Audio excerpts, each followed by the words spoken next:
Hey guys, what is up? Welcome back to another video.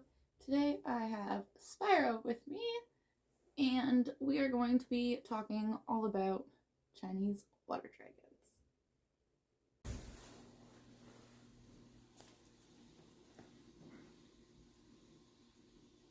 Hi. Yes, hello. Guess you love attention, don't you?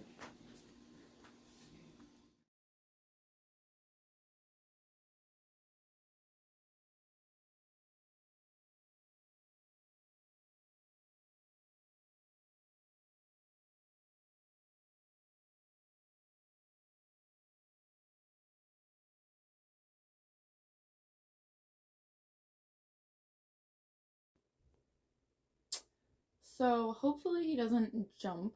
He might. He's not a huge fan of being handled. Today, like I said, I wanted to talk about Chinese water dragons. I'm going to take these off. The reflection of my light is totally bothering me.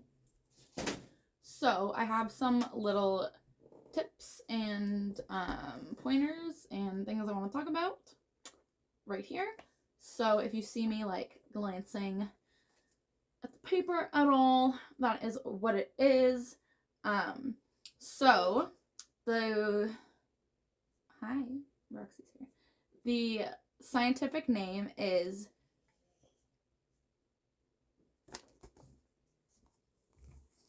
this.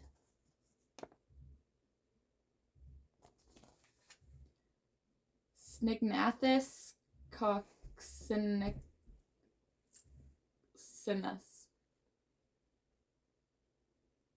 Yeah, I butchered that. Anyways, so Chinese dragons are also known as Asian water dragons or the god dragon. They can run on water, essentially.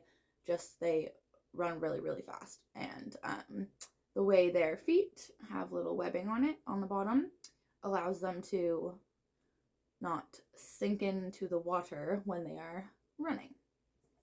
So they are native to Central Asia, specifically Thailand, Cambodia, Vietnam, and a place called Laos. They are a more slender body lizard, as you can tell, compared to say like a bearded dragon who's more like a pancake. They are a lot like slimmer. He is on the chunkier side, I'm not gonna lie. He is old and just eats and does his thing. So males have this like dorsal crest here. I like to call it his little crown. Females don't have that. So their head is just smooth all the way down, and they have a lot smaller spikage going on their spine. His tail is missing a really decent amount, as well as he is now just starting to regrow spikes down his tail. He is a rescue. I don't know what happened at his previous home, but obviously something did. So that is why his tail is a little stubby at the end. Typically, male Chinese water dragons are around 3 feet long in total, most of that being their tail. Again, like I said, okay, hold on, I'm going to put him back. So I just put him back in his tent, so he isn't as stressed out and freaking out, and I can continue with my video. But as I go through speaking, I will insert little clips and pictures, excuse me, stuff like that, throughout. So yeah, like I was saying, males have a bigger dorsal crest, they have bigger spikes, and they have a bigger and like fatter jowl. Whereas females, I will insert a picture, are very slim, kind of all the way through.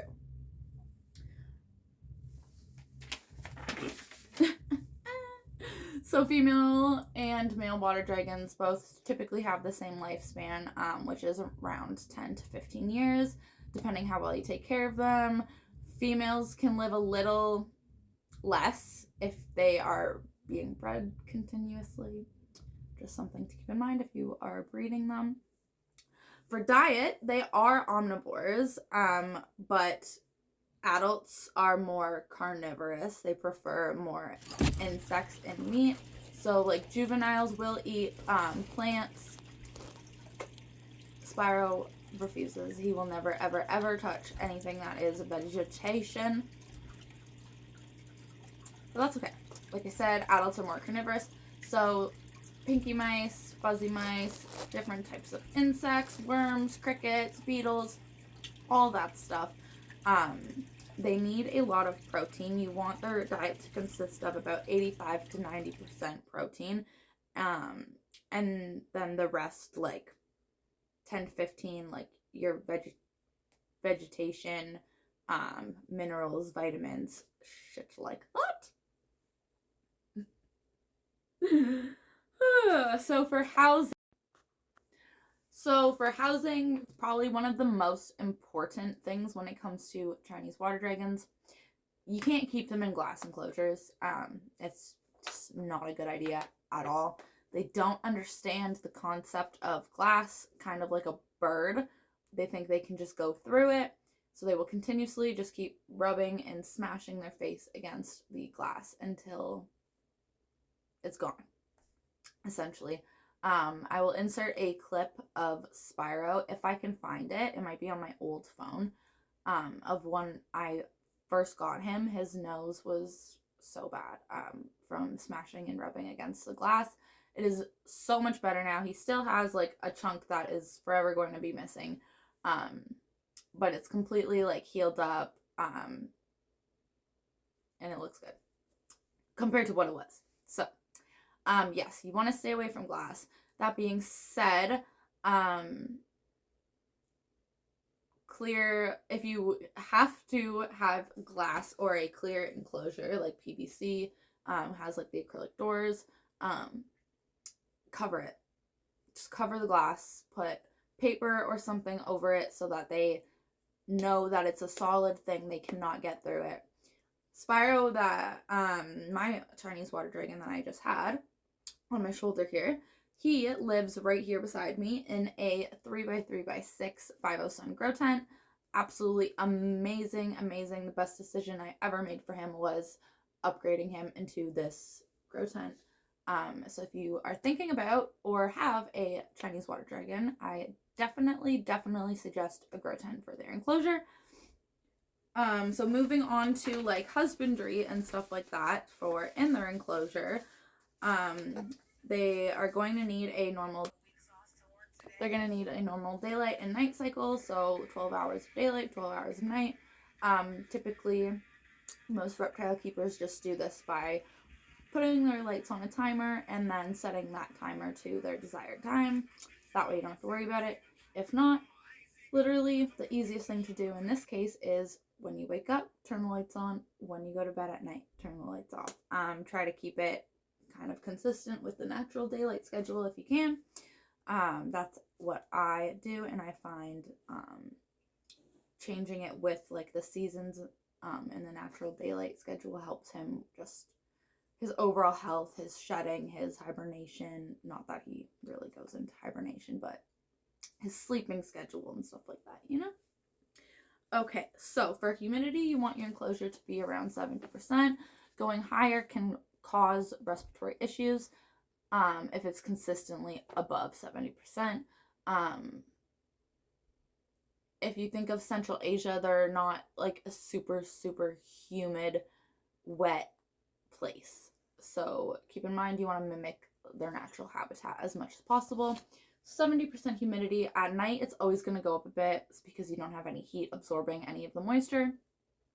So don't panic about that too much if that happens. Night humidity spikes are totally normal, but you want your enclosure during the day to be around 70%.